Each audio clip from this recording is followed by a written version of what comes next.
জয় শ্রীকৃষ্ণ। শ্রীমদ্ ভগবদ্গীতায় শ্রীকৃষ্ণ বলেছেন, কোনো কিছু ফেরত পাওয়ার আশায় বা নিজের স্বার্থে দান করা হলো রাজসিক দান। এছাড়া মনে গভীর বিরক্তি নিয়ে বাধ্য হয়ে বা দান করার পর কেন এত টাকা নষ্ট করলাম এই ভেবে আফসোস করলেও তাকে বলা হয় রাজসিক দান। এছাড়া অপবিত্র জায়গায়, অশুভ সময়ে বা কোনো খারাপ কাজের উদ্দেশ্যে টাকা বা উপহার দেওয়াকেও বলা হয় তামসিক দান। এর ফলে লাভ তো কিছুই হয় না, উল্টে অধর্ম প্রশ্রয় পায়।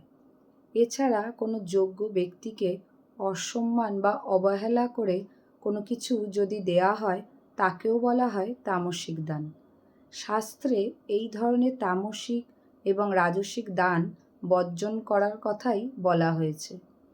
সর্বদা সাত্ত্বিকভাবে বা নিষ্কাম ও পবিত্রভাবে দান করার কথাই বৈদিক শাস্ত্রে বলা হয়েছে। তাই দান করার সময় আমাদেরকেও এই ধরনের ভুলগুলো এড়িয়ে চলা উচিত।